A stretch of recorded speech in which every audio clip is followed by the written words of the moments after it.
Greetings fellow gorehounds and welcome back to another Blood Splattered vlog. So I just got back from watching It Comes at Night, a movie I have been eagerly awaiting ever since I first saw the trailer for it a few months back. Because based on that trailer, it was gearing up to be this year's version of The Witch, the creepy under-the-radar horror thriller set in an isolated location about a mysterious being in the woods that is stalking this potentially puritanical family, though in this movie's case it's set in the modern day. And on top of that, much like The Witch, it got a ton of pre-release buzz, so I was pretty fucking excited. But now that I'm back from having seen the movie, I have both good and bad news to report. Now the good news is, this movie is really fucking good. It's well acted, it's well written, it's well shot. It's a really slow build, but it spends that entire time setting up each individual character so that you care about every single one. And when it finally reaches its finale, it's a super fucking intense finale that will have you at the edge of your seat the whole goddamn time. Now on the downside for some of you, but on the good side for the rest of you, this is a bleak as fuck movie. So do not go into this movie thinking you're gonna get out of this movie with any semblance of hope or happiness. My heart sank multiple times over the course of this movie and it never fucking stopped. It never got back up. Now with all that being said, I have yet to get to my actual bad news. And what my bad news is that description I gave at the beginning of this review about what I thought this movie was gonna be, yeah, you can totally throw that description out the window because this movie is nothing at all what the marketing campaign made it out to be. This is not even close to this year's The Witch, it doesn't even have any supernatural elements, and that's not a spoiler, that's given away in the first scene. And that spooky slash creepy vibe that the original trailers for this movie gave, yeah, that's not this movie's tone at all. This is way more of a paranoid thriller. It's more about these humans in a situation in which there are very little supplies. And they don't trust each other, but they need each other to survive, and they're really fucking lonely. But because they don't trust each other, they do all these awful things in the name of survival. And sometimes they're right to do it, and other times they're not, but either way, it's still fucking awful even if they had to. Basically, the best way I can describe it is this movie is way more like The Thing meets The Road. It's extremely grounded like The Road, so there's not all these like supernatural or science fiction elements like in The Thing. And as a result, while there is some body horror, there's certainly not to the extent there was in The Thing. And there damn sure ain't no fucking aliens in this movie. But there is something everyone's afraid of, but trust me, it's extremely grounded, and I'll get to that when we get to the spoilers. But this movie really isn't even about the thing that they're scared of, it's way more about the things they're doing out of fear of the thing they're scared of. Which is why I reference movies like The Thing, because The Thing is all about that kind of paranoid feeling in an isolated location, like this movie is. But it's also very similar to The Road, because The Road is all about the awful things people will do when the chips are down. Very much one of those human beings are the true monster. Which is also true of things like The Walking Dead, except here, like I said, there's no zombies, there's no aliens, there's no nothing like that. This is way too grounded. Which works in making it feel extremely realistic, but doesn't work in the sense that the trailer made me think there was gonna be more to it. I liked the movie, but it was really hard to get the movie that I was promised out of my head. Because even though I liked this movie, I probably would have liked that other movie way more. But that's neither here nor there. The point ultimately is, this movie is not at all what the trailers promised you, so don't go in expecting that. Expect something a whole lot more grounded and way more human-focused. And way less creepy scary. This is way more of a horrifying movie than a scary movie. Anyway, I feel like I'm trying to skirt around spoilers here, so I am just gonna move on to the spoilers. But before I do want to give one warning out there for my fans that really like horror movies but don't like horror movies where animals are hurt. Yeah, there is a dog that dies in this movie, so you've been warned. And with that out of the way, let us move on to the spoilers.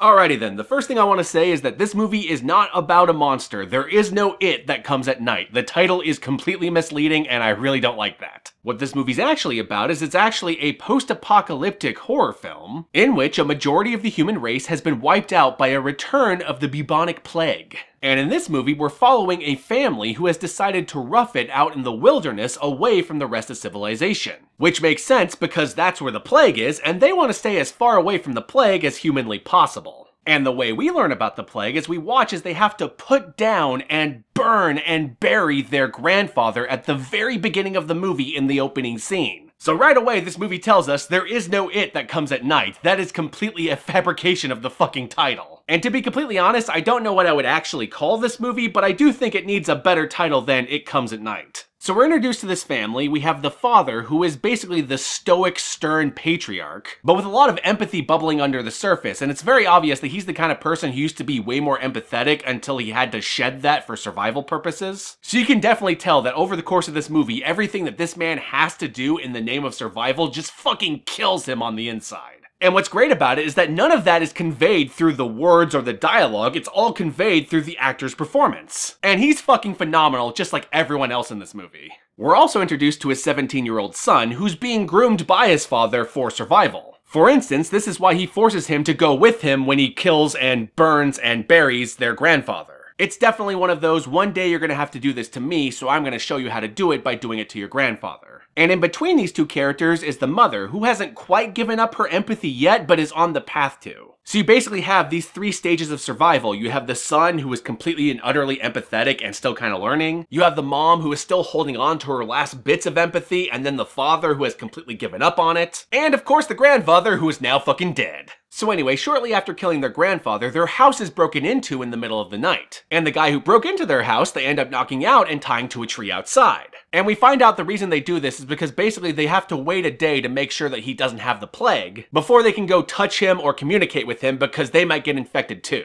Even though they technically have already touched him, but they've been wearing these gloves and these gas masks the whole time. So a couple days pass and he shows no sign of the plague, so the father goes out to interrogate him. And he finds out through this interrogation that this guy has a family of his own living in an abandoned shack somewhere in the woods, and that they got a decent supply of food if they're willing to trade for water. The father accepts this deal if he's telling the truth, and unties him, and they both go out together to go find his family. But along the way they get ambushed, and they end up actually connecting with one another a little more through their mutual survival. They both fight off and kill these guys, and while they're initially suspicious of one another, it's very obvious that this is the moment where these two characters start to act kind of like brothers. But not like traditional brothers, more like brothers in arms. So anyway, after this ambush, it skips them actually meeting the family at the shack and cuts straight to them coming back to the house, where we're introduced to the man's beautiful wife and his 6 or 5-year-old son, something like that. And this kid is super adorable. It's hard to not like this kid. And at this point, the family decides to live together because it's safer in larger numbers, and we get this long montage of them slowly acclimating to this life together. The new guy, for example, teaches the 17-year-old son how to chop wood. The mother is extremely happy to have another woman in the house that she can communicate with, so it's not just a complete sausage fest. And everyone loves the little boy because he's just fucking adorable. We also get this brief subplot where the 17-year-old son is sexually attracted to the man's wife. And that doesn't really go anywhere, but it made complete sense given the context in this movie, because you have this teenage boy who has no other person his age anywhere around him, and this extremely beautiful woman arrives at his house and starts living there, and she's the only other woman around that's not his mother. So it makes sense he would develop this crush, though it doesn't really go anywhere, so I'm not entirely sure what the point is beyond just pure character development, which I guess there's nothing wrong with that. I just kind of wish there was just more to it. Actually, now that I think about it, I think the thing that bugs me about this particular subplot is that this is the only way we learn a little bit about the wife herself. It's basically through her talking to this boy who's flirting with her that she reveals all this stuff about who she is. And I kind of wish we learned more about her on her own terms and less on his terms. I don't know if any of that makes sense, but it's just a minor thing and it's not like a deal breaker for the movie. Because like I said, for the most part, this movie is really fucking good. So anyway, what this movie ultimately culminates in is that after all this time of this family acclimating with this other family and forming this new unit, one day the 17-year-old boy's dog starts freaking out and ends up escaping off his leash into the woods, and this causes the boy to have this complete emotional breakdown over the next few days. And then one night the boy wakes up, because he has a lot of trouble sleeping in this movie. He has all these nightmares, which is where all the spooky imagery in the trailers came from, which is another reason why the marketing campaign for this movie pisses me off so much, because that is extremely misleading. Don't base your trailers off the fucking dream sequences, those aren't actually what happens. Anyway, I'm getting sidetracked. The point is, the boy wakes up one night after an awful dream and ends up walking through the hallways of the house, and he comes across the boy who looks like he had just passed out on the floor. So he wakes him up, grabs his hand, and takes him back to his room. An extremely innocent act out of the pure goodness of his heart that has extremely awful consequences. So he walks downstairs and finds the only entrance to the house opened. So he freaks out and goes and wakes up everyone else in the house, and his father runs down into the entrance, where he finds the dog has made its way back into the house, and it is now dying of the plague. And after burying the dog, they have this whole meeting about who let the dog into the house, to which the 17-year-old boy can only assume the boy let him into the house, because he was the only other one that was up in the middle of the night who could have opened the front door. And this, of course, leads to the realization that the boy might be infected with the plague if he touched the dog. And this also leads to the realization that the 17-year-old kid might also be infected because he grabbed his hand. And here is where I'm going to stop the spoilers, because here is where the finale kicks off, and trust me, it is worth every second to watch it play out yourself. But let me tell you right now, it's fucking brutal, it's fucking intense, and it's fucking nihilistic as all shit. It'll horrify you, it'll depress you, and it will gross you the fuck out. And I enjoyed the hell out of it, despite the fact that the marketing left a really bad taste in my mouth throughout the whole film. And with that all said, my fellow gorehounds, be sure to like, comment, subscribe, and don't forget to ring that notification bell so that you're notified of my videos immediately upon their upload. And as I always say, my fellow gorehounds, peace out,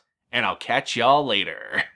Brought to you in part by a generous donation by the Center for Unease Control.